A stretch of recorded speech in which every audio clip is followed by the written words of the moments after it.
नमस्कार, मैं Divyanka Tripathi Dahiya crime petrol सतर्क विमेन अगेंस्ट क्राइम की श्रृंखला में आपका स्वागत करती हूँ। हमने अक्सर मर्दों के मुंह से सुना है कि औरतों को समझ पाना बहुत मुश्किल है, उनके मन में क्या चल रहा है कोई समझ नहीं सकता। औरत एक पहेली की तरह है जिसे सुलझा पाना एक विद्वान का ही काम हो सकता है, लेकिन एक औरत को समझना इतना भी मुश्किल नहीं।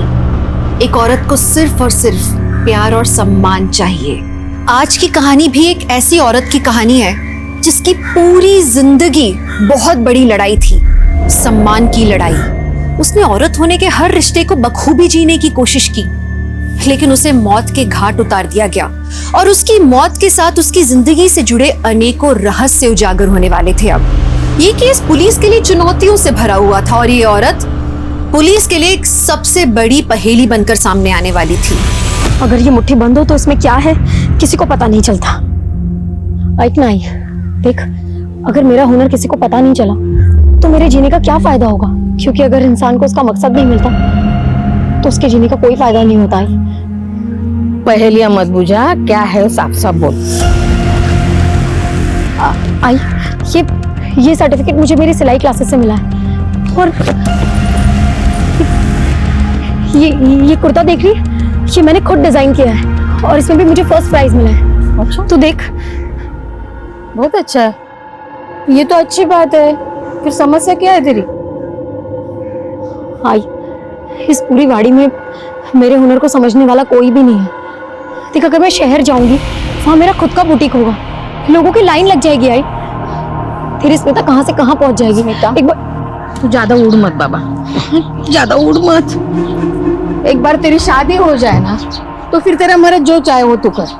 आई, तो मुझसे पलड़ा झाड़ रही है। मैं काय को पल्ला झाड़ूंगी बाबा। एक विधवा अपनी बेटी की शादी कर ले, इससे बड़ी बात क्या हो सकती है। वो बाजू वाले गांव का लड़का आ रहा है तुझे देखने, वो तुझे पसंद कर ले बस। तेरी शादी के अलावा मैं कुछ नहीं कर सकती। हाय, ना चाहके भी मुझे ऐसा कदम उठाना पड़ रहा है। जानती हूँ तुझे मेरी चिट्ठी पढ़ के धक्का लगेगा, लेकिन मैं किसी गवार से शादी करके अपनी जिंदगी दांव पे नहीं लगा सकती। मुझे जिंदगी में कुछ करना है, बहुत ऊंचा उड़ना है मुझे। पाटिल, पूरा जंगल चेक करो, देखो कुछ मिलता है क्या। हटाओ इन लोगों को यहाँ से। सर, एक आदमी यहाँ से गुजर रहा था, उसने लाश को देखा, इसको शूट किया गया है। उठा दो। बस हो सकता है इसका नाम ऐसे हो या फिर ये ऐसा कोई सिंबल हो। सारी मिसिंग कमेंट स्कैन करो और आसपास सोचो, शायद किसी ने कुछ देखा। राइट सर, हटाओ इन लोगों को यहाँ से।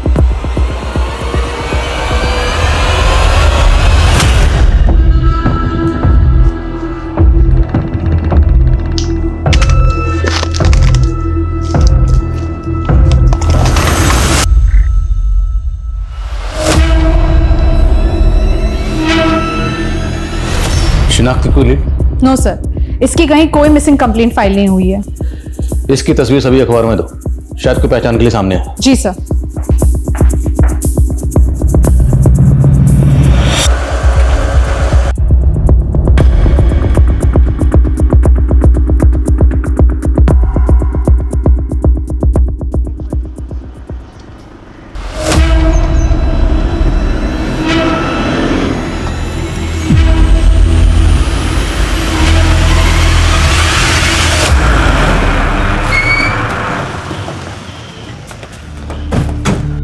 सर, मैं तो इस औरत को नहीं जानती हूँ, लेकिन 25 नवंबर को मेरी गोद भराई की रस्म थी, तब ये औरत अचानक से यहाँ पे आ गई थी। 25 नवंबर? कत्ल 25 नवंबर की शाम को ही हुआ था। कितने बजे यहाँ आई थी? सर, लगभग कोई 4-5 बजे होंगे। सर, वो बहुत घबराई हुई थी और ऐसा लग रहा था कि किसी से बचते बचाते हुए वो यहाँ तक पहुंची है।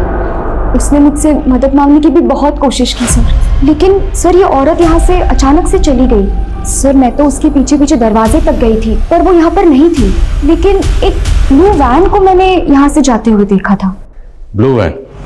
जी सर। वैन का नंबर नोट किया आपने? नहीं सर, जैसे कर पाती वो वैन यहाँ से जा चुकी थी। अच्छा, ये वैन किस तरफ गई थी? सर यहाँ से दाएं बाजू।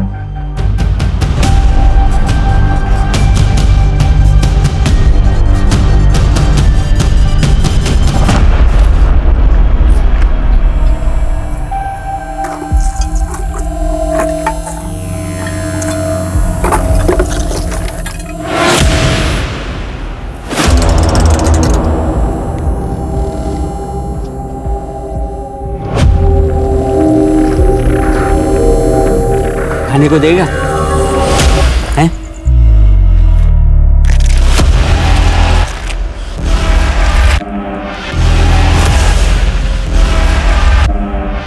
थैले में क्या है? सर, गीतांजलि के घर के आसपास कोई सीसीटीवी फुटेज नहीं मिला। और सर, ऐसा जरूरी नहीं है कि विक्टिम उसी ब्लू वैन में गई हो जिसके बारे में गीतांजलि ने हमें बताया था। और गीतांजलि को यह भी लग रहा था कि जैसे वो किसी से बचते बचाते उसके घर पर आई, तो मुमकिन है कि वो उसी एरिया के आसपास कहीं की रहने वाली। विक्टिम की तस्वीर उस एरिया में डोर टू डोर जाकर सबको दिखाओ, शायद कोई पहचान के लिए सामने आए।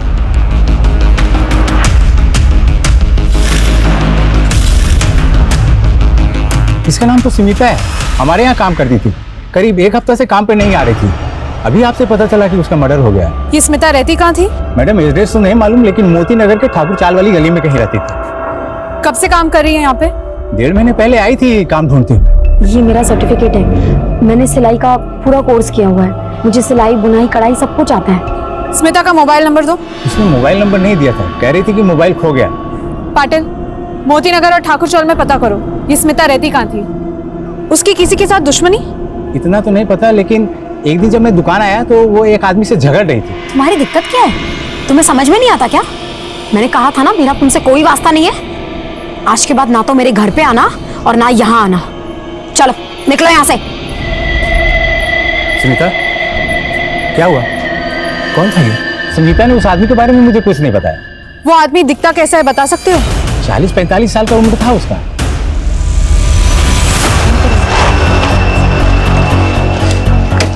सर, ये ललिता है, स्मिता की लैंडलॉर्ड। हाँ साहब, वो मेरी खोली में रहती थी स्मिता।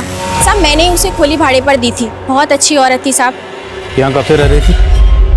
यही कोई लगभग 1 साल से। फैमिली के साथ? पति? साहब पति तो था, लेकिन वो यहाँ नहीं रहता था, बाहर काम करता था। पति का नाम क्या है? वो मेरे को नहीं मालूम, वो इधर को कम ही आता था।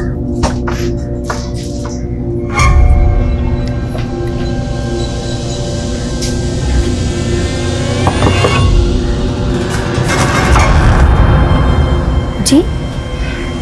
सरप्राइज। अच्छा, स्मिता और उसका पति रहने वाले कहाँ के थे? साहब नहीं मालूम। मतलब रेंट एग्रीमेंट बना होगा, उसमें नेटिव एड्रेस, गांव का एड्रेस कुछ तो होगा। साहब मैं ये एग्रीमेंट वेग्रीमेंट नहीं बनवाती। मैं तो इंसान की शक्ल देख के पहचान जाती है कैसा है। पुलिस वेरिफिकेशन के बिना किराएदार रखना मना है, तुम्हें पता नहीं? तो तुमने कैसे रखा? वो सब खोली खुलवा उसकी। सब कुछ चेक करो, देखो कोई आइडिया, कोई ऐसा डॉक्यूमेंट मिले जिससे स्मिता और उसके पति का गांव का एड्रेस पता चले। Check it.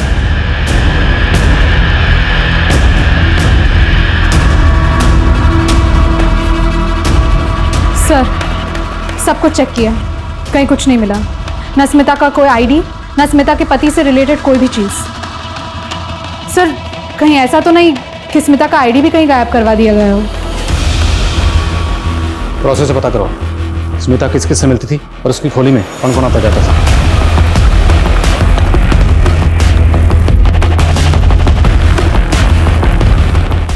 स्मिता का उसके पति के साथ कोई झगड़ा या आसपास कोई अनबन हुई हो कभी? नहीं साहब, स्मिता तो अपने पति से बहुत प्यार करती थी। उसका किसी के साथ भी कोई एक मिनट साहब, याद आया। जन्माष्टमी वाले रात 2 लड़के लोग आए थे, स्मिता के साथ बहुत राड़ा करके गए। क्या रे? हाँ, हमको वहाँ पे बेरंग करके आ गई और अब यहाँ पे रंगोली सजा रही है। जा यहाँ से। छोड़ मुझे। छोड़ मुझे। छोड़। अब निकलेगा यहाँ से या मार खा के जाएगा? जा रहा हूं। दर्जी की दुकान पर एक 40-45 साल का आदमी स्मिता से झगड़ा करके गया, और दूसरा स्मिता का पति। वो कहाँ रहता है, क्या करता है, इसके बारे में किसी को कुछ पता नहीं। और तीसरा 20-22 साल के 2 जवान लड़के जो उस दिन स्मिता से झगड़ा करके गए। ये सब कौन है, हमें इन सब के बारे में पता लगाना होगा। लेकिन सर हम इन लोगों को पहचानेंगे कैसे? स्मिता के घर से ना कोई आईडी मिला है, ना कोई गांव का एड्रेस, और स्मिता का फोन नंबर भी यहाँ किसी के पास नहीं है। जिस खोली में वो किराए पर रहती थी, हमने उस खोली को ढूंढ लिया। ठीक इसी तरह हम स्मिता के गुनहगारों को भी ढूंढेंगे और हर हाल में ढूंढेंगे। एक लावारिस लाश को एक नाम मिल गया था, स्मिता। लेकिन स्मिता कौन थी? उसका परिवार, उसका चरित्र, उसकी जिंदगी सब एक पहेली सा लग रहा था। जिन लोगों ने स्मिता को पहचान दी वो तो उसे पिछले सिर्फ 1 साल से जानते थे। तो स्मिता की बाकी की जिंदगी कहाँ बीती थी? और स्मिता की हत्या का तार उसकी मौजूदा जिंदगी से जुड़ा हुआ था या उसके अतीत से?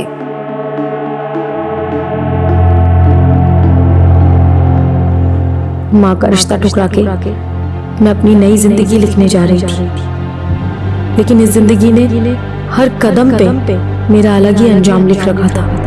भिजवा दो। सर, स्मिता के चौल में एक आदमी है जो जन्माष्टमी की रात अपनी फैमिली के साथ पिक्चर्स क्लिक कर रहा था। उन पिक्चर्स में ये 2 लोग कैप्चर हुए हैं जो स्मिता के साथ उस दिन झगड़ने गए थे। मैंने स्मिता की लैंडलॉर्ड ललिता से ये क्रॉस चेक किया है, ये वही 2 लोग हैं और इसी बाइक पे बैठ के वो वापस गए थे। आरटीओ से जरा पता लगाओ ये बाइक किसके नाम पर रजिस्टर्ड। हटिए हटिए, पीछे हटिए, पीछे आइए सर। ये देखिए, कचरा बीनने वाली की लाश मिली है सर। मराठे, एक कचरा बीनने वाले को भला इस तरह से कौन मार सकता है? एक काम करो, पूरे एरिया को अच्छे से छानबीन करो। सर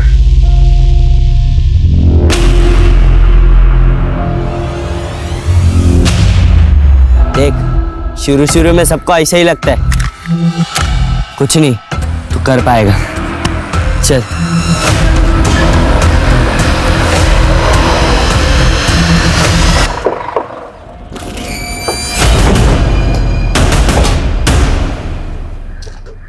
तो माई है? हाँ साहब, क्या बात है? स्मिता को जानता है? मर्डर हुआ इसका। इसी से मिलने गया था ना तू जन्माष्टमी की रात को झगड़ा करने? साहब माँ, मैं कोई झगड़ा करने नहीं गया था, मैं तो अपने 2 जोगी के साथ ऐसे ही चला गया था। कौन जोगी? साहब वो स्मिता जोगी की बीवी थी। हाँ साहब, स्मिता मेरी बीवी थी, लेकिन वो मुझे धोखा दे रही थी साहब। कैसा धोखा? साहब वो मुझे छोड़ के उस मनोज के साथ भाग गई। कौन मनोज? साहब पहले तो उसने मेरी बीवी मुझसे छीन ली और फिर मेरी बीवी ने मुझे उससे पिटवाया। सब क्या हो रहा है? हाँ? क्या हो रहा है सब? मुझे पिटवाने के बाद वो दोनों वहां से भाग गए। स्मिता उसके बाद कभी नहीं लौटी।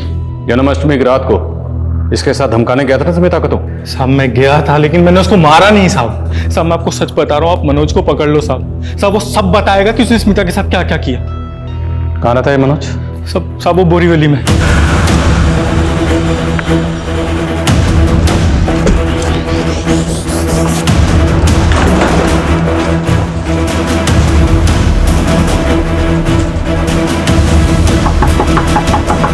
क्या स्मिता का मर्डर हो गया? चौंक तो ऐसे रहा जैसे कुछ जानता ही नहीं। सब बता दिया जोगी ने। तू स्मिता को लेकर भाग गया था ना? तूने शादी की उससे? नहीं साहब, मैंने स्मिता के साथ शादी नहीं की, वो तो जोगी से तंग आ गई थी। क्यों? नामर्द था वो, अपनी बीवी को पीट पीट कर अपनी मर्दांगी दिखा रहा था साहब। और तो और साहब, उसका और माही का संबंध था, स्मिता तंग आई थी उनसे। तो ठाकुर चौल में स्मिता को वो खोली तूने दिलाई थी? ठाकुर चौल? नहीं साहब, ठाकुर चौल के बारे में मैं कुछ नहीं जानता। मैं तो कई महीनों से उससे मिला भी नहीं हूँ साहब, और वो भी मुझे छोड़ के चली गई साहब। मैं तो उसको संगम चाल में मिलता था, वो खोली मैंने उसको लेके दी थी साहब। अरे आना देख, आज से तुझे माई और जोगी से डरने की कोई ज़रूरत नहीं है। आज से ये घर तेरा। देख, मैंने पूरा सामान भी डरा दिया है। अच्छा है ना? इतना प्यार करते हो मुझसे? लेकिन साहब, स्मिता ने मेरे साथ अच्छा नहीं किया। थोड़े ही दिन में उसने अपना रंग दिखाना शुरू कर दिया। मेरे सारे पैसे जेवर लेकर वो भाग गई। किसके साथ गई, क्यों गई, मुझे नहीं पता साहब।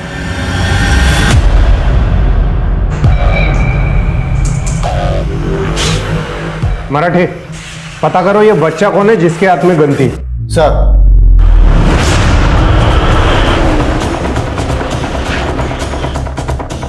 हाँ साहब, 1 साल पहले तक ये औरत उस मनोज नाम के आदमी के साथ यहीं पे रहती थी। अच्छा, ये मनोज बता रहा था कि स्मिता उसके घर से कुछ पैसे और गहने वगैरह लेकर भाग गई। अरे साहब झूठ बोल रहा है वो, 1 नंबर का कमीना है।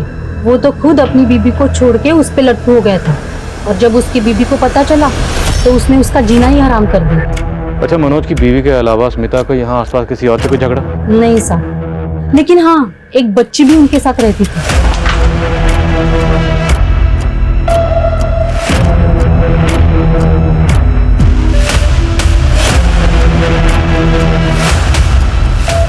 बच्ची?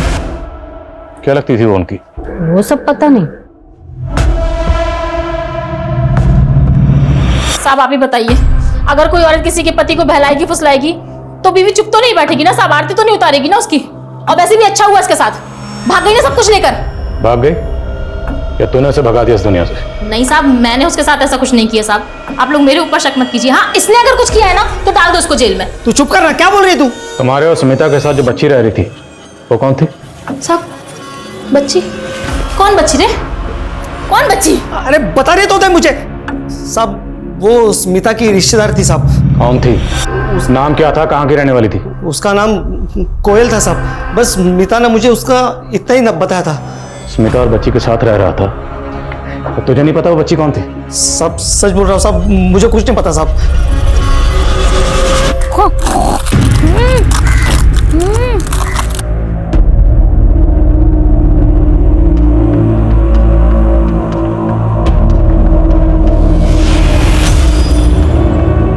वाह कितना अच्छा, मेरे लिए। Thank you. कोयल, क्या कर रही हो? सर एक इन्फॉर्मेशन मिली है। मनोज का ये बयान सही है कि जोगी एक गे है और माही उसका सेक्स पार्टनर था। Excuse me sir. और सर स्मिता जोगी से शादी करने से पहले जोगी के पिता की फैक्ट्री में मजदूरी किया करती थी। स्मिता जोगी के फादर की फैक्ट्री में मजदूरी करती थी? जोगी के फादर को बोलो। सर, एक इन्फॉर्मेशन मिली है। जिस एरिया में स्मिता की लाश मिली थी वहां से करीब 15 किलोमीटर दूर एक लावारिस वैन मिली है जिसका कलर ब्लू है। सर ये औरत यहाँ से अचानक से चली गई। सर मैं तो उसके पीछे पीछे दरवाजे तक गई थी पर वो यहाँ पर नहीं थी, लेकिन ब्लू वैन को मैंने यहाँ से जाते हुए देखा था।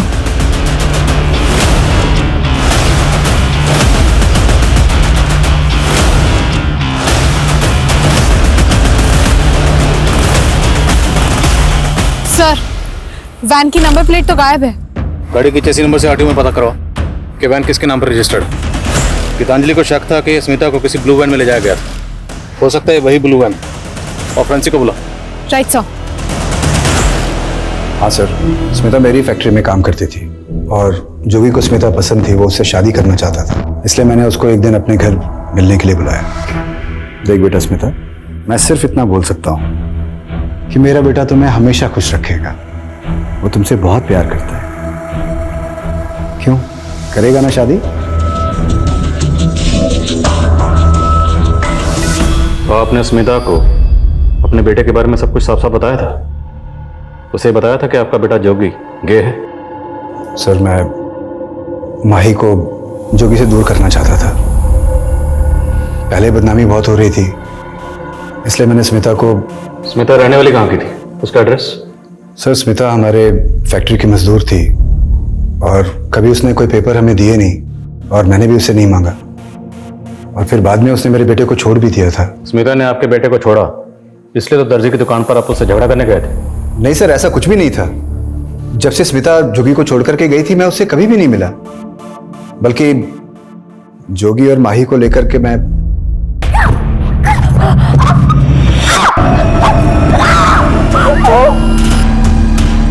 जोगी क्या चल रहा है ये सब? सही किया स्मिता ने जो यहां से भाग गई। लेकिन अब उसका मर्डर हो गया और आप अच्छी तरह से जानते हैं कि मर्डर इन दोनों ने किया। नहीं सर, ऐसा कुछ भी नहीं है। लेकिन एक बात है सर, स्मिता का अतीत भी एक रहस्य था। उसने मुझे कभी अपने बारे में कुछ भी नहीं बताया था, लेकिन मैं जानता हूं कि उसका जमीन जायदाद को लेकर के किसी से झगड़ा चल रहा था। मैंने खुद अपनी आंखों से एक आदमी को फैक्ट्री के बाहर उससे झगड़ा करते देखा था। क्या नाटक लगा रखा है ये सब कुछ?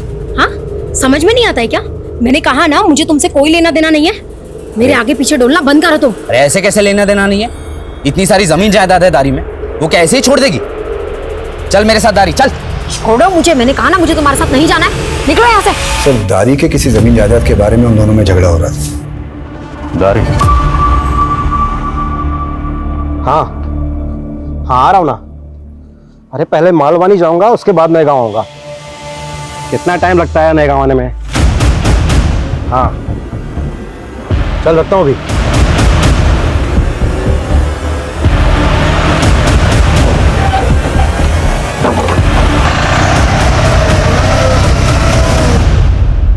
बोलो, क्यों मारा स्मिता को? सर हमने कुछ नहीं किया है। तुम लोगों ने क्या किया और क्यों किया मुझे मालूम है। तुम दोनों का आपस में लफड़ा।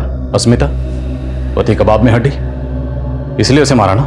नफरत करता था स्मिता से मैं, नफरत। अरे स्मिता से ही नहीं, दुनिया की सारी औरतों से नफरत करता हूं मैं उनके जैसा क्यों नहीं दिखता? अगर मेरा बस चलता ना तो दुनिया की सारी औरतों को जान से मार दूं मैं। और उस स्मिता के लिए बहुत बड़ी बात थी कि उसके गले में मेरे नाम का मंगलसूत्र था। क्या बड़ी बात थी? हाँ क्या बड़ी बात थी? बल्कि तूने शादी करके उसकी जिंदगी बर्बाद कर दी थी। अब बताओ, तुम दोनों ने स्मिता को क्यों मारा, कहां मारा और कैसे मारा? सर हमने स्मिता को नहीं मारा, लेकिन मौका मिलता ना तो जरूर मार देता। हम सच बोल रहे हैं, हमने नहीं मारा उसको सर। वो तो हम पता लगा लेंगे। मुकेश लगाओ जरा पता। सर लेकिन बात तो सुनिए सर। सर मैंने पता किया है, दारी नाम की जगह नासिक डिस्ट्रिक्ट में है। नासिक पुलिस से कांटेक्ट करो, शायद स्मिता के गांव का पता चला। ओके सर, फोरेंसिक को वैन में ब्लड के ट्रेसेस मिले जो स्मिता के ब्लड के साथ मैच करते हैं। वैन किसकी है, कुछ पता चला? यस सर, ओनर का पता लग चुका है। उठाओ उसे। Right sir.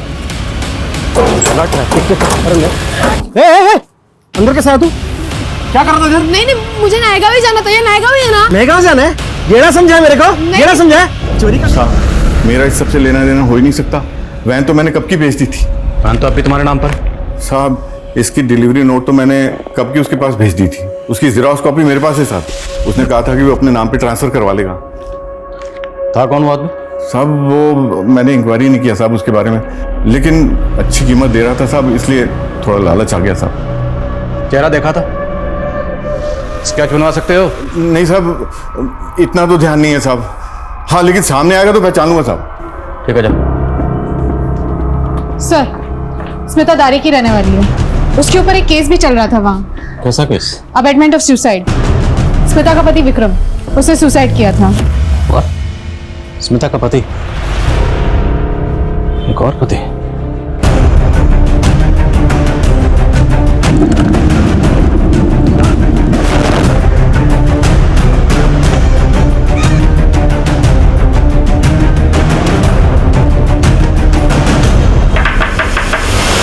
मैंने अपने बेटे विक्रम की शादी स्मिता से की थी, लेकिन उसने तो मेरे भोले भाले बच्चे की जान ही ले ली। मतलब? साहब मेरा बेटा विक्रम दिमाग से बच्चा था। 10 साल पहले स्मिता की आई मामा मामी को लेकर उसका रिश्ता लेकर आई, लेकिन उसके पहले ही मैंने अपने बेटे के बारे में उनको साफ बता दिया था। और फिर स्मिता को बड़ा घर चाहिए था, शहर जाना था, और मैंने सोचा शादी के बाद हम सब चले जाएंगे शहर में। लेकिन शादी के कुछ समय बाद स्मिता ने रंग बदलना शुरू कर दिया। नहीं मुझे खाना नहीं खाना, नहीं तुम मेरे साथ रहोगे। नहीं नहीं नहीं नहीं नहीं सुनो, तुम मेरी पत्नी हो ना? हाँ। तुम मेरी पत्नी हो तो मैं गाना गाऊंगा और तुम डांस करोगी। पहले खाना खाओ, उसके बाद नहीं नहीं नहीं पहले आप खाना नहीं खाएंगे, पहले तुम डांस करो। कोई ऐसा बर्ताव करता है अपने पति के साथ? मेरा बेटा तो उससे बेहद प्यार करता था, लेकिन उसने तो विक्रम को मजबूर कर दिया और 1 साल में ही उसने खुदकुशी कर ली। उसके बाद आपने स्मिता पर अबैटमेंट ऑफ सुसाइड का केस करके उसे घर से निकाल दिया। और क्या करती साहब, उस हत्यारन को सर पे बिठाती, धक्के मार के मैंने उसे घर से निकाल दिया। चल जा, निकल जा मेरे घर से, बड़ी आई है, चल निकल जा। हाँ? आई मेरी बात, आई निकल। नहीं आई मेरी बात सुनो, आई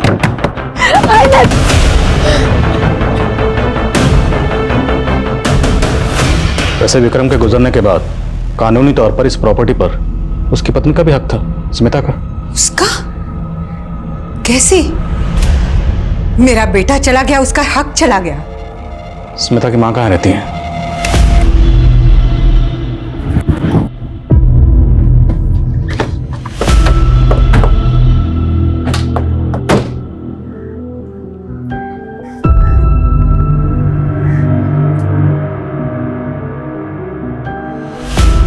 हुआ? अब स्मिता को जानती? हाँ, बेटी है मेरी। क्या क्या हुआ? देखिए आप, बच्चा क्या नाम है आपका? कोयल। आप अंदर खेलोगे, हम बात कर लें?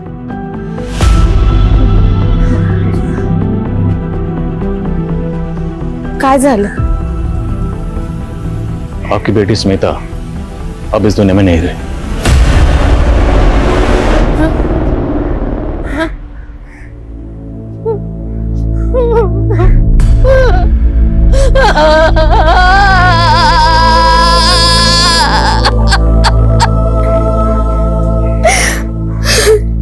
पता नहीं मेरी स्मिता को किसकी नजर लग गई साहब। उसका एक ही सपना था साहब, शहर जाऊं, बहुत नाम कमाऊं, पैसा कमाऊं। लेकिन मैं गरीब विधवा, मैं कैसे बेच सकती थी ना शहर उसको। मासी के गांव का एक रिश्ता तय कर दिया था मैंने, लेकिन वो भाग गए मुंबई अपने मामा मामी के घर। फिर कुछ दिनों के बाद उसके मामा मामी ने उसे बहला फुसला कर गांव वापस छोड़ दिया। जवान बच्चे की जिम्मेदारी कौन लेता ना। उसकी मामी ने वो रिश्ता लाया था विक्रम का। बोला बहुत बड़ा घर है, पैसे वाले लोग हैं, इसी बहाने मुंबई भी जा सकती है। तो स्मिता मान गई।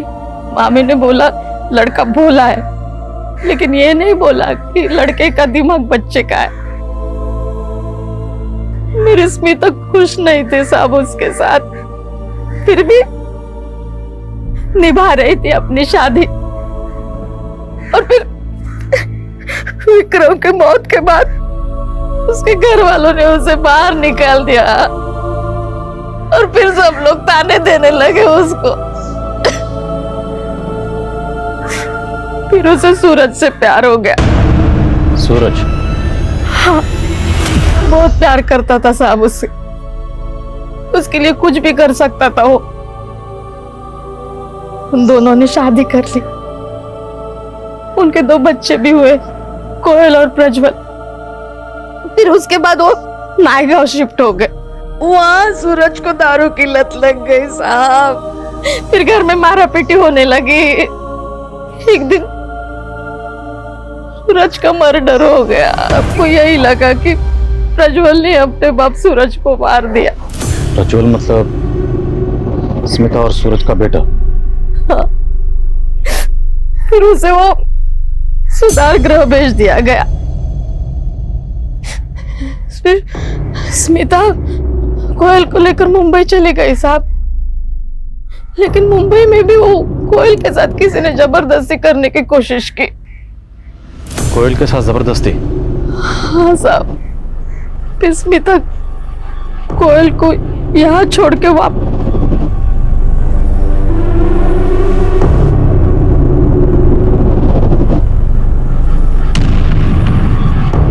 कोयल, जब आप मुंबई में अपनी माँ के साथ रह रही थी तो इस आदमी के साथ रह रही थी, और इसी आदमी ने आपके साथ? मनोज? मम्मा ये अंकल गंदे हैं। स्मिता वो निकल यहाँ से, निकल जाए यहाँ से। जुवेनाइल होम से पता करो, हम प्रज्वल से कब मिल सकते हैं। और ये मनोज, उठाओ उसे। Yes sir.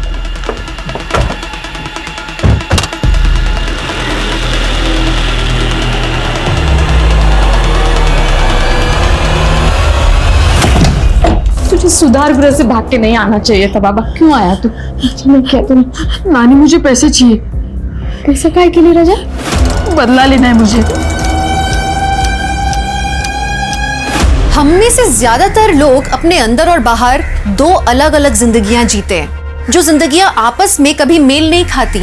हम अक्सर कोशिश करते हैं कि हम लोगों की नजरों में वैसे ही दिखें जैसा हम लोगों को दिखाना चाहते हैं। लेकिन स्मिता क्या चाहती थी? जिंदगी के हर पड़ाव पर वो एक नया चेहरा लेकर सामने आई। स्मिता की मंशा कोई समझ नहीं पाया, या स्मिता की मंशा में ही कोई खोट थी, ये कह पाना बहुत मुश्किल है। लेकिन स्मिता से जुड़ी हर बात के पीछे एक नई कहानी निकल कर आ रही थी। सब मैंने कुछ नहीं किया साहब। तेरे जैसा घटिया इंसान जब छोटी बच्ची के बारे में इतना गंदा सोच सकता है तो कुछ भी कर सकता है। छोड़ो साले को, अच्छी तरह बोलो, उस दिन यहाँ पे एग्जैक्टली क्या हुआ था?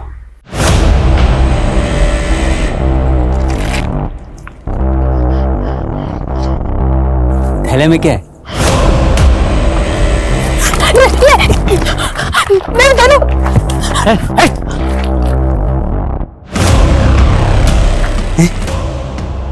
गन असली है? नकली? चलती है क्या? ये गन तुम्हारे पास कहां से आई? बोलो। तुम्हारी आई का मर्डर भी एक गन से हुआ था। किसने किया? सच सच बताओ। कुछ बच्चा झूठ क्यों बोल रहा है? किसने अपनी आई को मारा?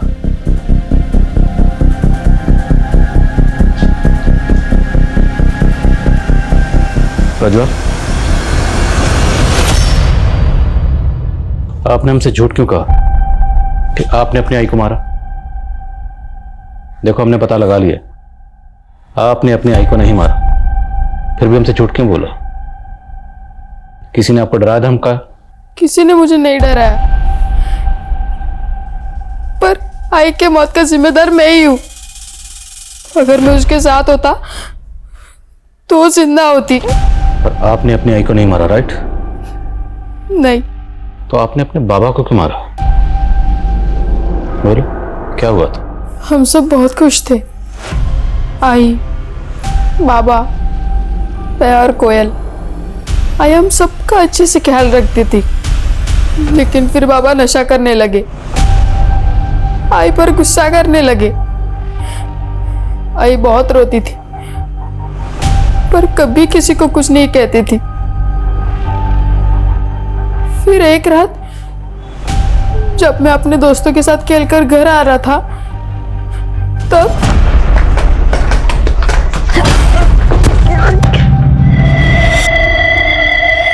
तो आपने पुलिस को बताया क्यों नहीं कि आपने अपने बाबा को नहीं मारा?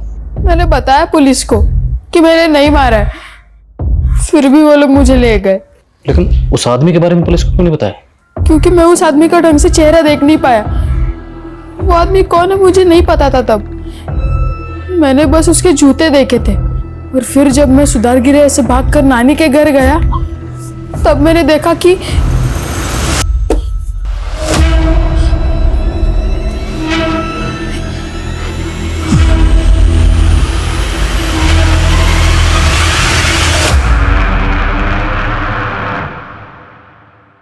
कौन था वो आदमी?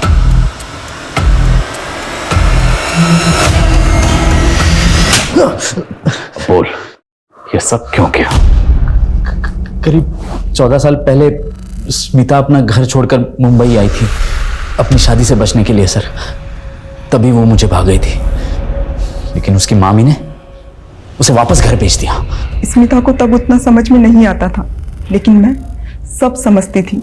मैं अपने पति से स्मिता को दूर रखना चाहती थी, इसलिए मैंने विक्रम और स्मिता की शादी करवा दी। विक्रम की मौत के बाद सोचा था मैं स्मिता पर हाथ साफ कर लूंगा, लेकिन विक्रम की मौत के बाद उसे सूरज में सच्चा प्यार मिला, लेकिन मैंने भी हार नहीं मानी। मैंने सूरज को नशे की लत लगा दी। एक दिन मुझसे रहा नहीं गया और मैं प्लानिंग करके सूरज के साथ, लेकिन फिर उसने उस जोगी से शादी कर ली। और जोगी ने उसे परेशान करना शुरू किया तो स्मिता ने मनोज में अपना साथी ढूंढ लिया। लेकिन जब मनोज ने उसकी बेटी पर बुरी नजर डाली तो मनोज को छोड़कर मोती नगर में रहने लगी। और तू सुधरा नहीं। इस दौरान तू लगातार उसे ढूंढता रहा। उसे ढूंढने के बाद तुमने उसे मार दिया। सर, मैं वहां गया जरूर था, लेकिन मैंने अकेले स्मिता को नहीं मारा है। उसका एक आशिक भी है। मैंने स्मिता के मामा दिनेश को कुछ पैसे उधार दिए थे, लेकिन जब मैंने उससे पैसे मांगे उसने मना कर दिया। बोला कि लड़की देगा। फिर उसने दूर से मुझे स्मिता को दिखाया, बोला कि अकेली है, बेचारी है, किसी आदमी का साथ चाहिए उसे। मैंने स्मिता को पटाना शुरू कर दिया। वो मेरे प्यार में पड़ गई, लेकिन उसका मामा कमीना निकला। मुझे ब्लैकमेल करने लगा कि वो मेरे और स्मिता के रिश्ते के बारे में मेरी बीवी को सब कुछ बता देगा, और मुझसे पैसे मांगने लगा। और स्मिता को भी बोला कि मुझे ब्लैकमेल करे। लेकिन जब स्मिता को पता लगा कि मैंने उसे धोखा दिया है तो वो भी मेरा घर बर्बाद करने पर तुल गई। मैंने दिनेश को मुंह मांगी रकम दी और उससे बोला, लेकिन वो भागकर मेरे घर चली आई। ताई, हाँ वो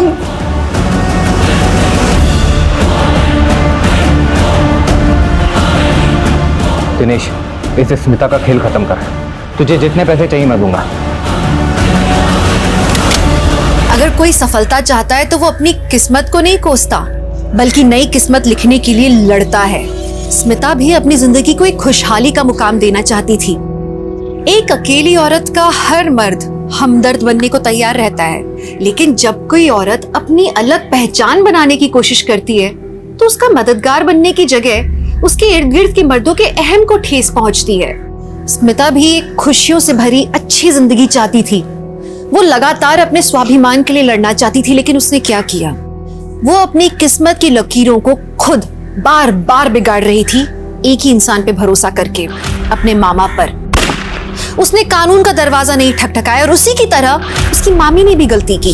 स्मिता की तरफ अपनी पति की बुरी नजरों से वो अच्छी तरह से वाकिफ थी, लेकिन जिस तरह से उसने अपनी किस्मत के साथ समझौता कर लिया, उसने स्मिता के लिए भी समझौते वाली किस्मत लिख दी। गुनहगार कितना भी करीबी क्यों ना हो, उसके गुनाह को कभी नजरअंदाज नहीं करना चाहिए, नहीं तो आप भी किसी गुनहगार से कम नहीं। देखते हैं हमारे आज के एपिसोड की दूसरी कहानी।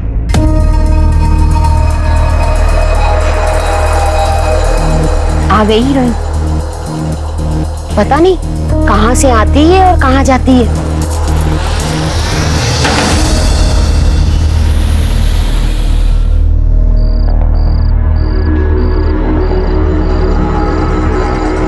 ये इतनी रात को कहाँ से आ रही है?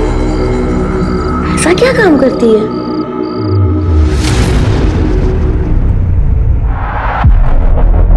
अरे आजकल दिखाई नहीं देती हो, कहाँ रहती हो? वो काम से थोड़ा बाहर गए थे।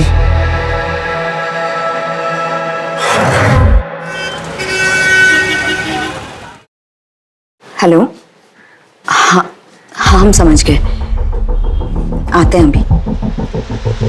हाँ आते हैं। फरीदा, किसका फोन था? वो किराने वाले का था। बिरयानी का मसाला लाने बोले थे उसे, बोला आ गया है, हम बस लेकर आते हैं। ठीक है।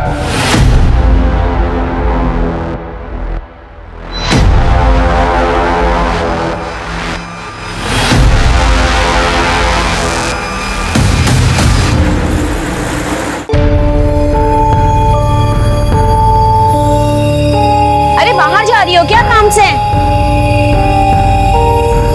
फिर सुनना, ये वही आदमी है ना जो उसको लेने और छोड़ने आता है? नवरा है क्या तिचा? अरे पति होता तो साथ में नहीं रहता क्या?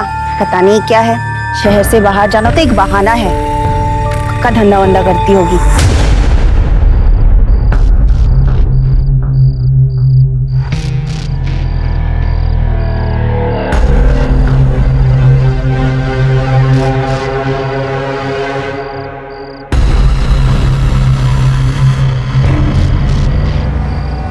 हम आ गए हैं, तुम हो यहाँ?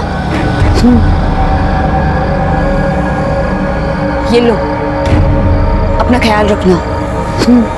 खुदा हाफिज।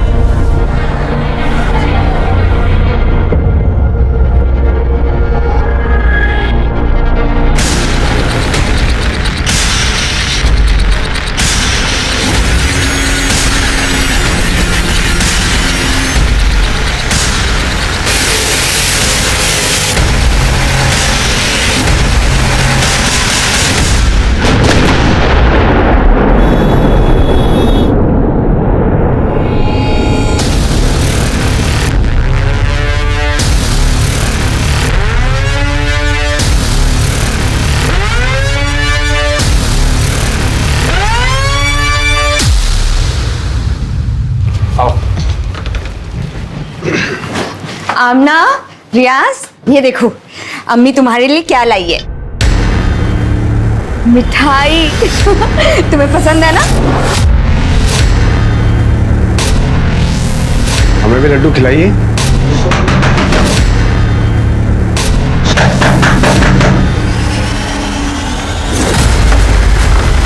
सर, फरीदा खातून। जी हाँ, मैं फरीदा। सर क्या क्या क्या क्या क्या क्या किया इन्होंने? सर आपको कोई गलतफहमी हुई है? सर किस जुर्म में आप गिरफ्तार कर रहे हैं? सर कल जो बॉम्ब ब्लास्ट हुए हैं उसमें ये प्राइम सस्पेक्ट है। हमारे पास पक्की खबर है कि फरीदा खातून टेररिस्ट एक्टिविटीज में इन्वॉल्व है। टेररिस्ट है ये। बिल्कुल गलत है। ऐसा मत कीजिए सर, देखिए हमारी बात सुनिए, ऐसा मत कीजिए। सुनना है कोर्ट में सुनेंगे। चलो आप ऐसा नहीं कर सकते सर, ऐसा नहीं कर सकता।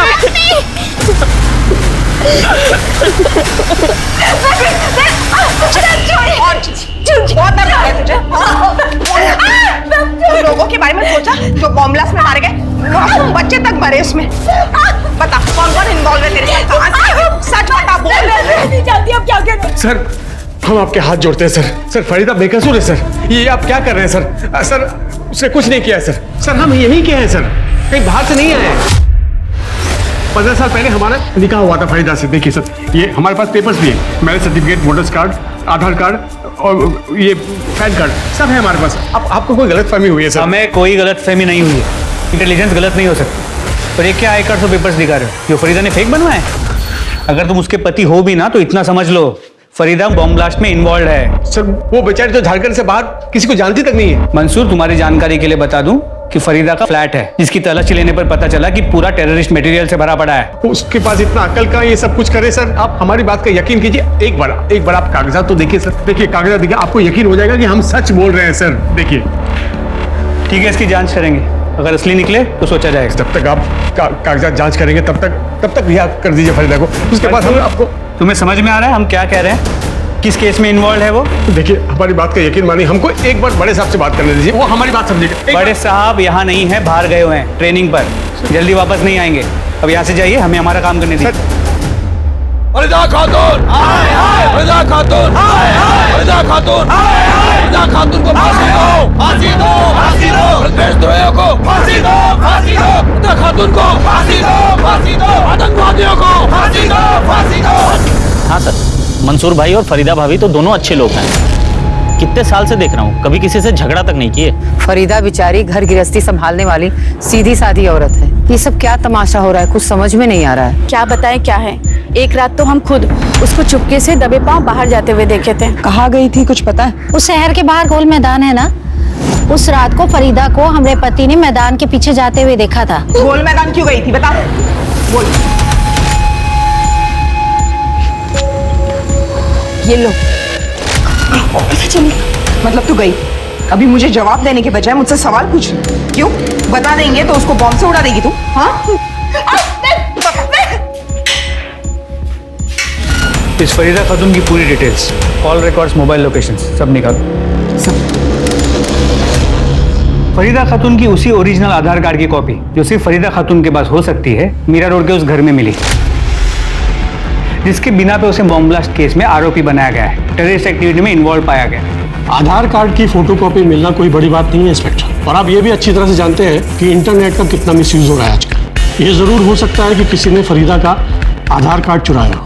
आपके पास ऐसा कोई ठोस सबूत नहीं है जिससे आप ये साबित कर सके कि फरीदा कैसे और कब गई। क्या किसी ने उसको देखा वहाँ पर? बट मेरे क्लाइंट के पास मजबूत सबूत है जिससे साबित हो जाएगी कि वो बेगुनाह है। आज शाम तक आपको बेल के पेपर्स मिल जाएंगे। ये देशद्रोही खाते यहाँ का है लेकिन गाते कहीं और का है। लेकिन अब ऐसा नहीं चलेगा, हम इन्हें इनकी सही जगह पर पहुंचा के रहेंगे। अब हम इन्हें अपनी मातृभूमि में और आतंक नहीं मचाने देंगे। क्यों भाइयों? फरीदा खातून, फरीदा खातून, फरीदा खातून,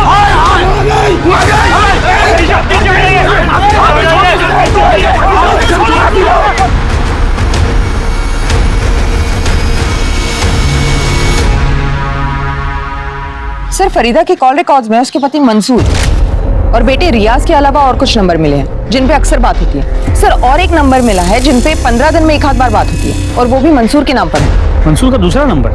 शायद सर। फरीदा की बेटी आमना के पास कोई मोबाइल फोन नहीं है ना?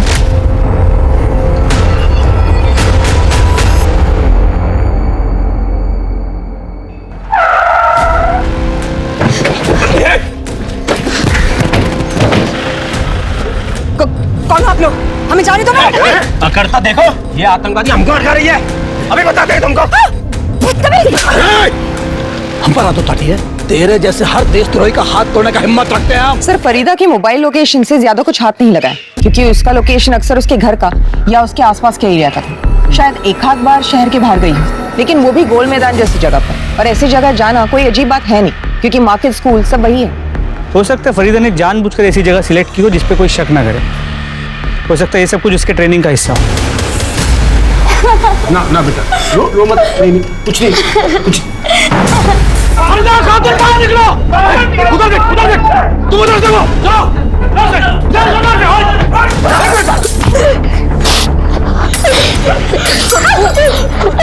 गद्दारों को बाहर निकालो, बाहर निकलो गद्दारों।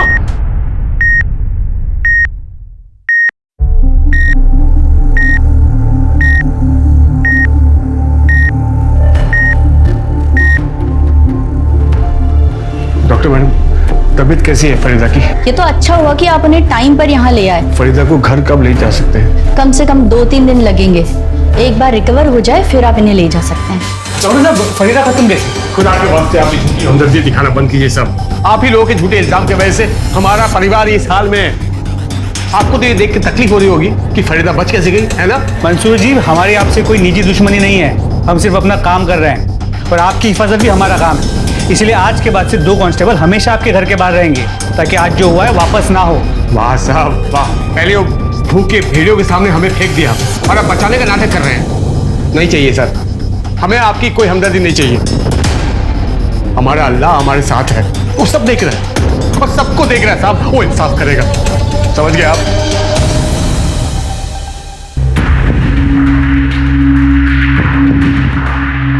बम ब्लास्ट की मुख्य आरोपी फरीदा खातून को आज डिस्चार्ज कर दिया गया है हॉस्पिटल से। चलिए हम आपको लेके चलते हैं उस हॉस्पिटल पर जहां से फरीदा खातून डिस्चार्ज हो रही है। ये गद्दार, आतंकवादी, सेलिब्रिटी बन गई है। नाटक तो देखो इसका। अब थोड़ा सा काम नहीं चलेगा, ऐसा सबक सिखाना पड़ेगा कि कभी भूल ना सके। फरीदा, तुम अभी अस्पताल से आई हो, क्यों दरवाजा खोल लिया? आराम करो ना। कोई बात नहीं। अरे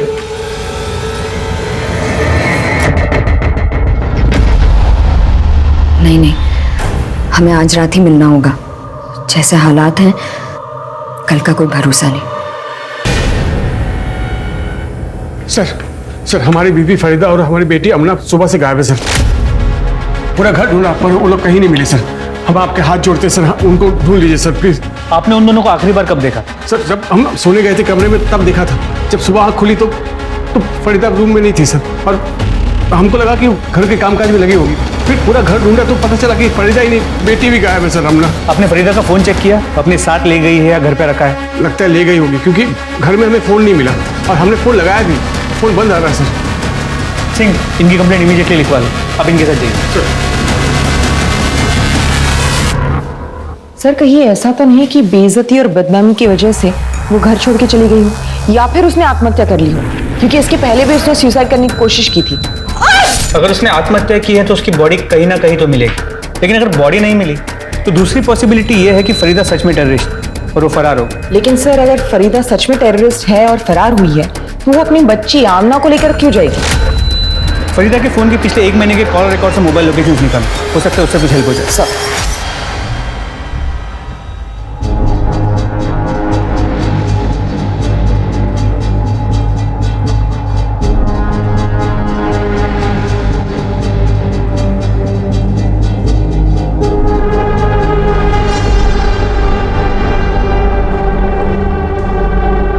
ना तो फरीदा और आमना को किसी ने देखा है और ना ही दोनों के डिस्क्रिप्शन जैसे डेड बॉडी किसी को मिली है। तो फरीदा रातों रात गायब कहाँ हो सकती है? कहीं फरीदा ने बॉर्डर तो पार नहीं कर लिया? तो फरीदा जा कहाँ सकती है?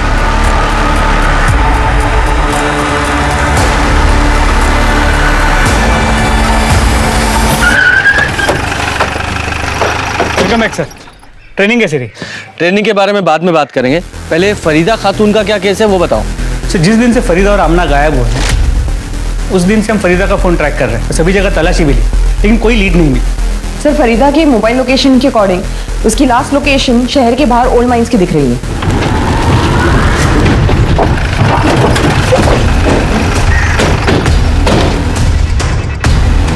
यहाँ से क्या लीड मिलेगी? कैसे? हेलो, कहाँ पर? ठीक है, हम आते हैं। सर, यहाँ से कुछ ही दूरी पे एक बच्ची की डेड बॉडी मिली। तुम्हें क्या लगता है ये आमना को कौन मार सकता है? फरीदा? सर, मुमकिन तो है, शायद उसके साथ जाने की जिद भी की। फरीदा उसे साथ में ले नहीं जा सकती थी, इसलिए मार दी। तुम्हारा मतलब है कि बेटी माँ पे बोझ बन सकती थी, इसलिए मार दिया। और मान लो फरीदा ने नहीं मारा, तो फिर ऐसा कौन है जिसने से मारा हो, और क्यों? सर, आसपास का पूरा एरिया चेक किया पर मर्डर वेपन नहीं मिला। सर, देखने में तो रेप या सेक्सुअल असॉल्ट जैसा कुछ लग नहीं रहा है, लेकिन पेट में चाकू से कई वार किए गए, शायद उसकी वजह से उसकी मौत हुई। बाकी पूरी बॉडी पर कोई निशान नहीं। सर, आमना के हाथों के नाखून में स्किन जमा हुआ। इसका मतलब आमना ने खुद को बचाने के लिए कातिल पे अटैक किया होगा, और उसी कोशिश में उसके हाथ के नाखूनों में उसकी स्किन फंस गई। काम करो, ये जो आमना के नाखूनों में स्किन है, इसे डीएनए टेस्ट के लिए भेजो, और इसकी फैमिली को बुलाओ, आइडेंटिफाई कराओ और पोस्टमार्टम के लिए भेजो। सब आमना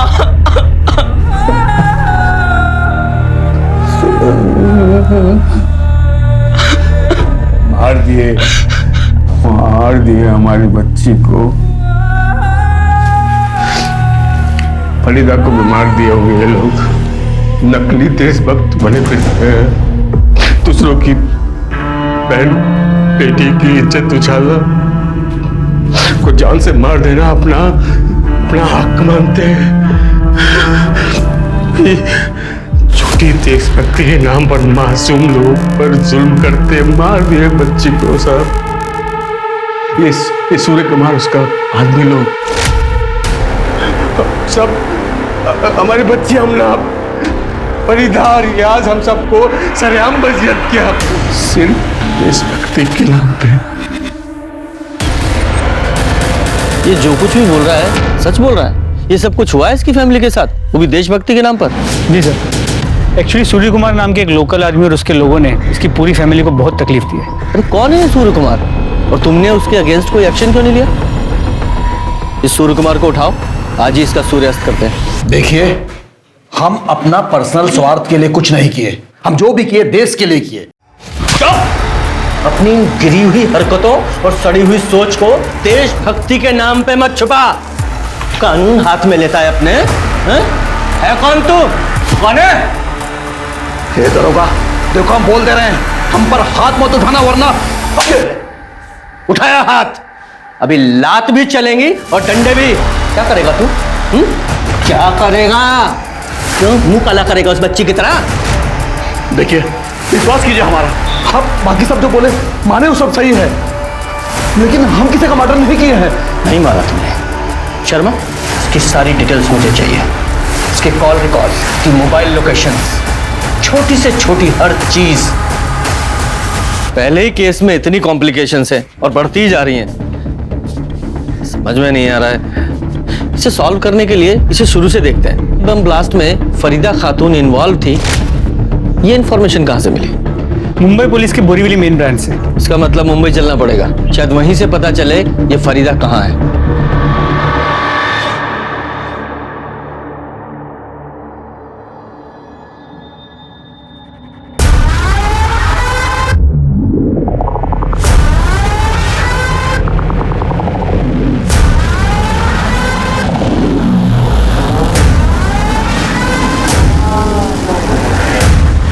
बॉम्ब ब्लास्ट 10 तारीख को शाम को 4 बजे हुआ। उसी रात एक गुमनाम आदमी ने हमारे कंट्रोल रूम को फोन करके यह बताया कि मीरा रोड के गणेश नगर में एक औरत रहती है जो इस बॉम्ब ब्लास्ट में इन्वॉल्व है। हम फौरन वहां पहुंचे, देखा तो दरवाजा बंद था। दरवाजा तोड़कर जब हम अंदर पहुंचे तो देखा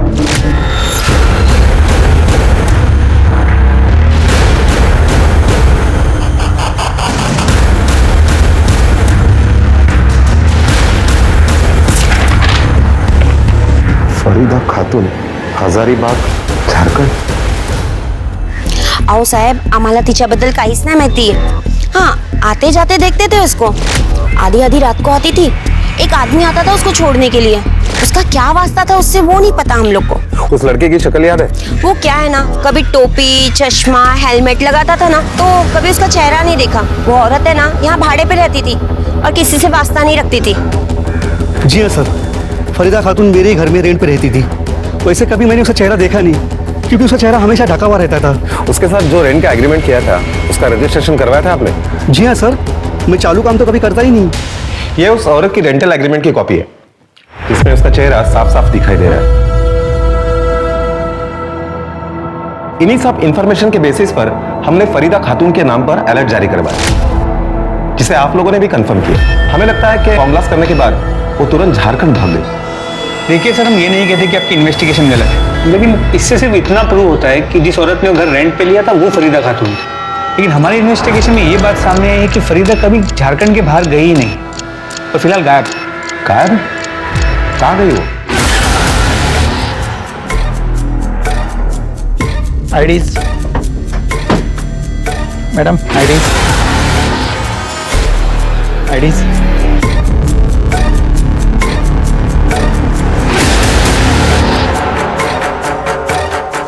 मैडम, आईडीज, आपके आईडीज दिखाइए।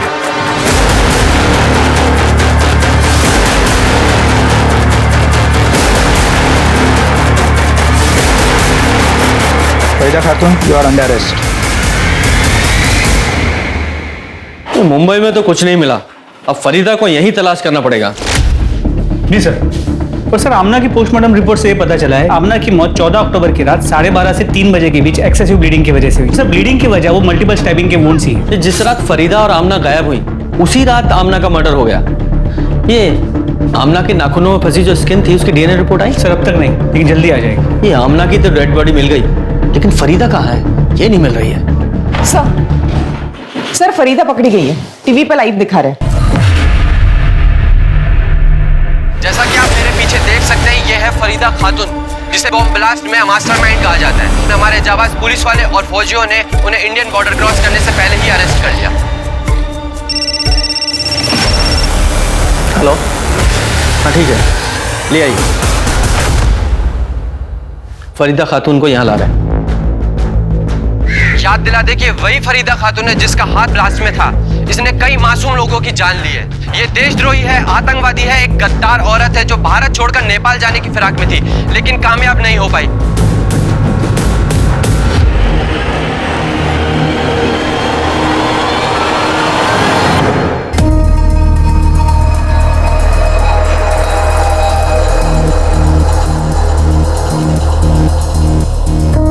तुम कौन हो? तुम तो फरीदा खातून नहीं हो। सर यही बात तो मैं कब से इन लोगों को बताने की कोशिश कर रही हूँ, पर कोई मेरी बात सुन ही नहीं रहा है। सर मेरा नाम रेशमा थापा है और मैं नेपाल की सिटीजन हूँ। मीरा रोड मुंबई से मैं अपनी कंट्री नेपाल वापस जा रही थी जब उन लोगों ने मुझे पकड़ लिया। एक मिनट, तुम वही लड़की हो ना जो मुंबई के मीरा रोड में गणेश नगर में रेंट पे रहती थी? जी सर। लेकिन जब तुम्हारे पास खुद की आइडेंटिटी है तो फिर तुमने फरीदा खातून के नाम पर वहां घर रेंट पर क्यों लिया? सर 6 साल पहले मैं नेपाल से मुंबई आई थी, यही सोचकर कि फिल्म इंडस्ट्री की नई सुपरस्टार बनूंगी। फिर सर मेरे ओरिजिनल डॉक्यूमेंट्स चोरी हो गए और बिना अपने डॉक्यूमेंट्स के किसी दूसरे देश में रहना मुश्किल था। पर मैं बिना कुछ बने, बिना कुछ किए वापस नहीं जाना चाहती थी। इसीलिए मैं अपने ओरिजिनल डॉक्यूमेंट्स की रिपोर्ट लिखवाने के लिए पुलिस स्टेशन गई, जहां मैं मिलिंद धोत्रे से मिली। सर उसने मुझे मिलने के लिए होटल में बुलाया। रेशमा, तुम टेंशन क्यों ले रही हो? मैंने कहा ना, बी कंफर्टेबल। और सर ये पहली बार था जब उसने मुझे मदद करने के बहाने से बुलाया और मेरी ड्रिंक में कुछ मिला के मुझे बेहोश कर दिया और मेरी बेहोशी का फायदा उठा के रेप किया और सर उसकी वीडियो बनाई और बाद में मुझे ब्लैकमेल करता रहा और फिर ये सिलसिला चलता रहा। उसका जब मन करता, जहां मन करता वो मुझे बुलाता था। सर उसी ने मुझे फरीदा खातून नाम की एक लेडी का आधार कार्ड दिया, उस पर फोटो मेरी लगी थी सर। उसी आधार कार्ड के बेस पे वो मुझे रेंट पे घर दिलाया करता था। सर मुझे अपनी असली आइडेंटिटी छुपानी पड़ती थी, इसीलिए मैं हमेशा किसी से बातचीत नहीं करती थी। फिर सर 2 महीने पहले मुझे पता चला कि मैं प्रेग्नेंट हूँ। सर मैंने बहुत कोशिश की उसे मनाने की मुझसे शादी कर ले, और सर मैंने उसे धमकाया भी कि अगर वो मुझसे शादी नहीं करेगा तो ये मैं साबित कर दूंगी कि ये बच्चा उसी का है। फिर से मैंने सोचा कि वो तो खुद एक पुलिस वाला है जो मेरी नकली आइडेंटिटी बना सकता है, तो वो कुछ भी कर सकता है। इसीलिए मैंने डिसाइड किया 5 तारीख को सुबह 6:30 बजे मैं घर से निकल गई। सर, हाईवे से मैंने पहली बस ली जो नासिक जा रही थी, फिर वहाँ से दूसरी, फिर तीसरी। सर, इन सब में मेरे सारे पैसे खर्च हो गए। फिर मैंने अपनी ज्वेलरी बेच दी। तो सर, मैंने डिसाइड कर लिया कि मैं नेपाल चली जाऊंगी। कम से कम वहाँ मेरी फैमिली तो है जो मुझे और मेरे बच्चे को देख सकती है। सर, मैं वहीं जा रही थी। जब उन लोगों ने मुझसे आईडी प्रूफ मांगा तो सर मैंने फरीदा खातून का आधार कार्ड दिखा दिया और सर उन लोगों ने मुझे डैडी समझ के पकड़ लिया। तुम्हें पता है जिस दिन तुम मुंबई से भागी थी यानी कि 5 अक्टूबर को, उसी दिन बॉम्ब ब्लास्ट हुआ था? नहीं सर, मुझे इन सब के बारे में कुछ नहीं पता। अभी जो कुछ भी तुमने बताया है अगर वो सच है तो मिलिंद धोत्रे अब तुम्हें कभी परेशान नहीं करेगा। सर, आपको गलत इंफॉर्मेशन मिली है, मैंने कुछ नहीं किया है। एक डीएनए रिपोर्ट ये साबित कर देगी कि रेशमा के पेट में जो बच्चा है ना वो तेरा है, और फिर तेरी सारी कहानी खत्म। बता सच्चाई क्या है? इसे नहीं मानेगा। सर, वो रेशमा सही बोल रही है। मैंने नशे की दवाई उसको शराब में मिला के पिलाई थी और उसके साथ वो, सर मैंने उसको फरीदा खातून के नाम से अलग अलग जगह पे भी रखा था। सब कुछ ठीक चल रहा था सर, फिर वो शादी की रट लगाने लगी। अभी मैं अपने बीवी बच्चों को कैसे छोड़ सकता हूँ सर? इतना वफादार है तू? आगे बोल। वो 5 तारीख को जो बॉम्ब ब्लास्ट हुआ था ना, तो मुझे आइडिया आया कि मैं रेशमा को उसमें फंसा दूंगा। इसके लिए उसके घर में गया और टेरर सेल एक्टिविटी में जो पैम्पलेट्स हम लोग को मिले थे वो मैंने उसके घर में फैला दिया। सर, मेरे को मालूम नहीं था कि वो सुबह ही जा चुकी है। मुझे लगा बेडरूम में सो रही है। उसके बाद मैंने पुलिस को गुमनाम कॉल किया। मुझे लगा सर कि वो एक बार बॉम्ब ब्लास्ट के केस में अंदर जाएगी तो जिंदगी भर प्रूफ नहीं कर पाएगी कि वो टेररिस्ट नहीं है। धोत्रे, अब तू जिंदगी भर कुछ प्रूव नहीं कर पाएगा। मोरे, चार्जशीट बनवाया चाहिए। सर सुनिए। देखा आपने कैसे एक भ्रष्ट आदमी ने अपनी जिंदगी बचाने के लिए मासूम औरतों की जिंदगी सूली पे चढ़ा दी। आखिरकार सच पुलिस के सामने था कि किस तरह से झूठे बॉम्ब ब्लास्ट के केस में फंसा के फरीदा के आधार कार्ड की कॉपी का गलत इस्तेमाल हुआ था। एक पुलिस ऑफिसर मिलिंद धोत्रे, जिसने जनता की सेवा की शपथ ली थी, उसने न सिर्फ रेशमा को फंसाया बल्कि अपनी पत्नी को भी धोखा दिया और इसकी सबसे बड़ी कीमत चुकाई फरीदा ने, जिसका दूर दूर तक इस मामले से कोई लेना देना नहीं था। उसकी बेटी आमना की मौत का राज अब तक नहीं सुलझा था और उसका परिवार अब तक आतंक में जी रहा था। पर फरीदा थी कहाँ, वो क्यों और कहाँ गायब थी? साहब, आप जो औरत को बॉर्डर से लाए हो वो फरीदा खातून नहीं है, वो कोई और है। लेकिन तुम्हें कैसे पता? उसकी शक्ल तो हमने कहीं दिखाई नहीं है। क्योंकि फरीदा खातून पिछले 2 दिन से हमारे पास थी, हम उनको पहचानते हैं और पोस्टर भी देखे हमने। थी मतलब? अब कहाँ है? मालूम नहीं साहब, शहर के बाहर हमारा चाय का ठेला है। कुछ दिन पहले एक आदमी आया था, उसने कहा यहीं पास में खाना बनाकर दे सकते हो? हमने कहा हाँ। उसने कहा कि दरवाजा बंद रहेगा, औरत को खाना देकर दरवाजा बंद करके जाना। लेकिन जब हम वहां पहुंचे तो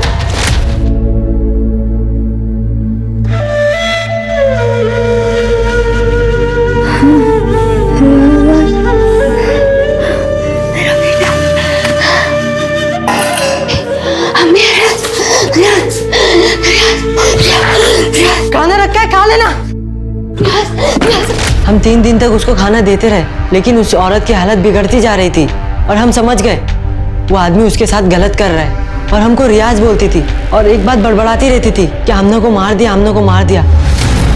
उसकी हालत हमसे देखी नहीं जा रही थी, इसलिए हम 2 दिन पहले उस औरत के पास गए और ये लो 100 रुपया, इतना ही है मेरे पास, इसे ले लो और यहाँ से भाग जाओ, नहीं तो एक दिन ऐसे ही मर जाओगी। चलो चलो यहाँ से चलो। तू अम्मी का बेटा है ना? हाँ हाँ तू हमसे मिलना आएगा? हाँ। चलो अब तुम आजाद हो, चलो जाओ यहाँ से, नहीं तो जल्लाद आ जाएगा। जाओ। नहीं, हम नहीं, हमारे साथ चलो, चलो हमारे साथ। हम आएंगे, तुम जाओ, हम आएंगे। तो मेरा बेटा अम्मी से मिलने आएगा? हाँ हाँ हम आएंगे, तुम जाओ यहाँ से, जाओ। सब साथ रहेंगे, सब खुश रहेंगे। तुम्हें पता है वो कहाँ गई है? नहीं मालूम साहब, उसके बाद हम अपने काम पे लग गए, ऊपर से वो जल्लाद का डर। कौन जल्लाद? कौन था वो आदमी? मालूम नहीं साहब, लेकिन हमारे चाय के ठेले पे आता था। फरीदा को भगाने के बाद हमें हड़काने आया था। हमने कह दिया, शायद गलती से हमसे दरवाजा खुला छूट गया। उस आदमी का हुलिया बता सकते हो, कैसा दिखता था? हाँ साहब। इसके चार्ट से बुलवाओ।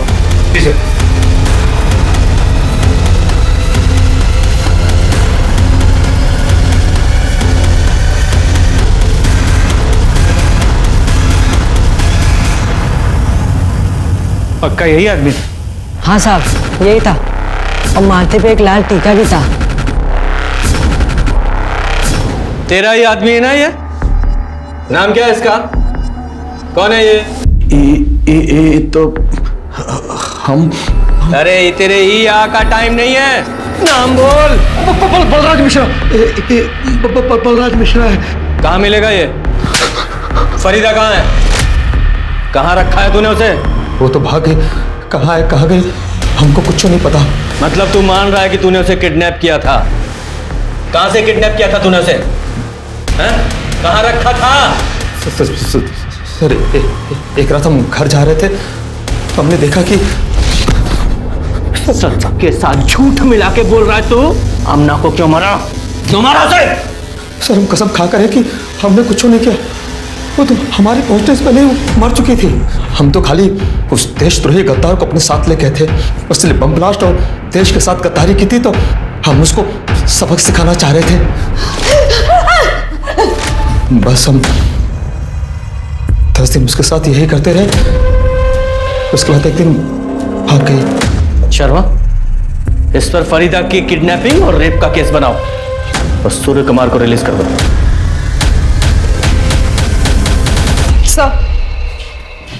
सर एक इंफॉर्मेशन मिली है, मंसूर के घर में उसके साथ कोई और औरत रह रही है। कौन? सर ये तो कह नहीं सकते, किसी ने उसका चेहरा नहीं देखा है। कहीं वो फरीदा तो नहीं है? आप कैसी बात कर रहे हैं सर? फरीदा यहाँ वापस आती तो हम आपको इन्फॉर्म नहीं करते क्या? तो फिर ये मोहतरमा कौन है?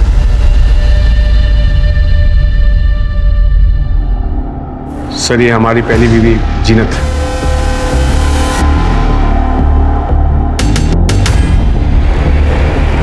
जीनत।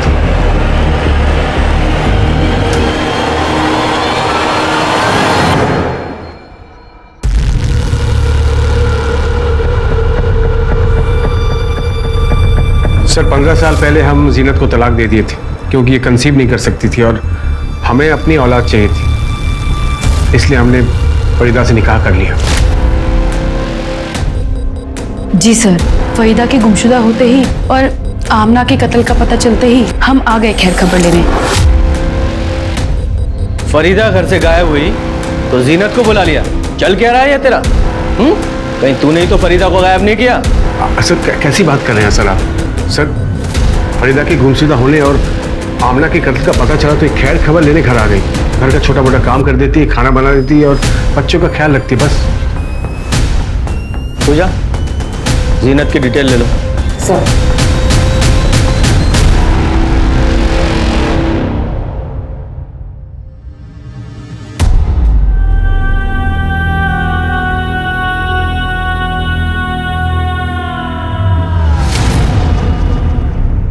जहां एक तरफ पुलिस फरीदा की तलाश में दिन रात एक कर रही थी, वहीं फरीदा इंसाफ की सारी उम्मीदें छोड़कर मंदिर के बाहर भीख मांगकर पेट भर रही थी।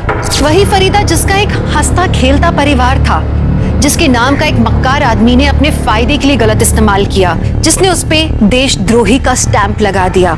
और सिर्फ उस आदमी ने नहीं, पूरे शहर ने, पूरे देश ने मिलके उसका अपमान किया। आज वो बेचारी भिखारन बने घूम रही थी। क्या फरीदा की तकलीफें यहाँ खत्म होने वाली थी? फरीदा की तलाश के चलते जीनत पुलिस की नजर में आई थी, लेकिन पुलिस को पता चला कि जीनत सच कह रही थी। फरीदा 15 दिन में से एक बार जिस नंबर पे कॉल करती थी वो नंबर जीनत का ही था। बावजूद इसके पुलिस ने फैसला किया कि वो जीनत पर नजर रखेंगे, उसके कॉल रिकॉर्ड्स और लोकेशंस निकालेंगे। पुलिस को हैरानी थी कि मंसूर ने जीनत के उसके साथ आके रहने वाली बात पुलिस को क्यों नहीं बताई। तो क्या मंसूर ने फरीदा के मिलने की आस ही छोड़ दी थी? उस आस पर जिस पे पुलिस अब तक कायम थी। पुलिस को उसके बारे में खबर मिली, लेकिन उस हाल में नहीं जिस तरह से पुलिस उसे ढूंढ रही थी। सर, चाकू से पेट पे अनगिनत वार किए गए। जिसने भी फरीदा को मारा है उसने ये कंफर्म किया कि वो बचेगी नहीं। सर, इस तरफ।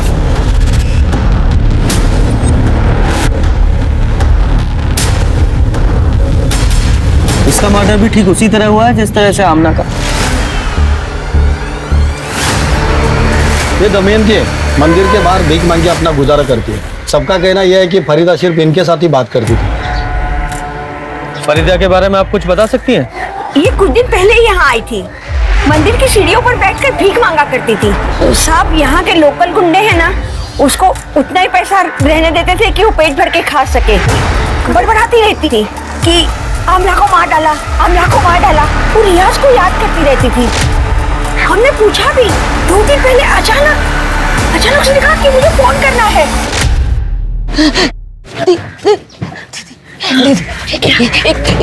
फोन करना है हमें। फोन करना है? किसको? कोई है भी क्या तुम्हारा?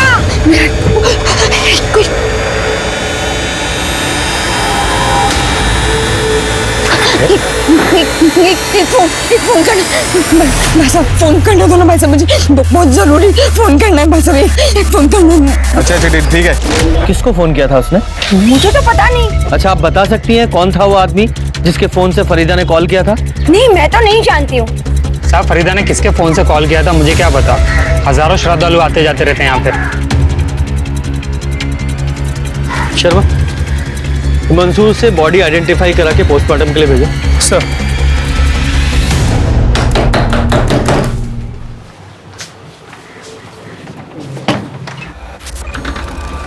सर आप फरीदा के कातिल का कुछ पता चला सर? उसी सिलसिले में यहाँ आए हैं, तुमसे ही बात करनी है। 22 तारीख की रात 12:30 बजे तुम्हारे फोन की लोकेशन वही थी, राम मंदिर के पास जहां फरीदा का मर्डर हुआ। सबूत नंबर 2, फरीदा जिस दिन घर छोड़कर निकली थी उसने आखिरी कॉल तुम्हें किया था। और सबूत नंबर 3, ये डीएनए रिपोर्ट, उसमें आमना के नाखूनों में फंसी हुई स्किन तुम्हारे। बोलो, बताओ पूरी कहानी। फरीदा बहुत अच्छी इंसान थी। मंसूर के छोड़ने के बाद हमारा साथ दिया करती थी। ये लो, पैसे से हमारी मदद किया करती थी। हमारे पास कमाने का तो कोई रास्ता था ही नहीं।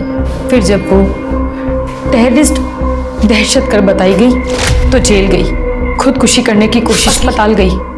हम तो सपने सजाने लगे थे कि फरीदा अगर मंसूर की जिंदगी से निकल जाएगी तो वो हमें अपनी जिंदगी में वापस बुला लेंगे। फिर पता चला कि फरीदा खुदकुशी करने में नाकाम हो गई है। एक रात उसका फोन आया कि आज ही उससे मिलना होगा, आखिरी बार वो पैसों से हमारी मदद करेगी, क्योंकि घर वालों की बेहतरी के लिए वो हमेशा के लिए शहर छोड़ के जा रही है। शहर के बाहर हम रात को जिस जगह मिलने वाले थे, फरीदा के साथ आमना भी आ गई।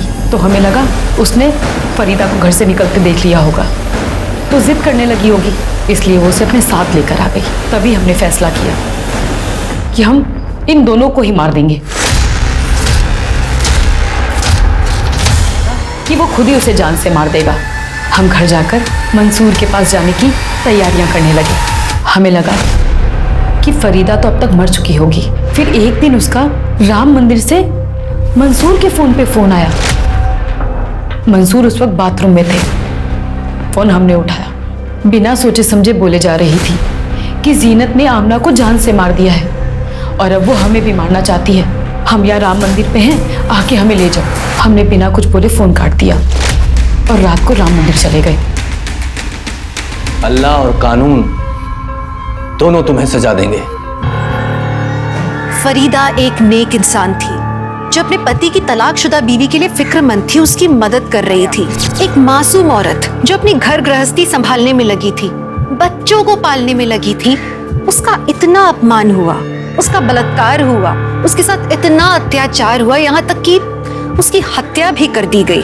देशभक्ति दुनिया के हर इंसान के रगों में दौड़ती है, चाहे वो किसी भी देश का इंसान क्यों ना हो। पर इसका मतलब ये नहीं है कि गला फाड़ के चिल्लाना, दूसरों को गालियां देना ठीक है। आपको गाली देने का लाइसेंस कोई नहीं देता। आप सच्चे देशभक्त तब हो जब आप एक अच्छे इंसान हो। जब इंसानियत से भटकने लगो तो जरूरी है कि सिर्फ दूसरों को नहीं, पहले खुद को संभालो। इसी के साथ मैं दिव्यांका त्रिपाठी दहियाब लेती हूँ आपसे विदा। फिर मिलूंगी एक नए केस के साथ। तब तक देखते रहिए क्राइम पेट्रोल, सतर्क, विमेन अगेंस्ट क्राइम। एक औरत पर वार, अब हर औरत का भार। जय हिंद। इस तरह के और भी एपिसोड देखने के लिए हमारे चैनल को सब्सक्राइब करें और बेल आइकन दबाना ना भूलें।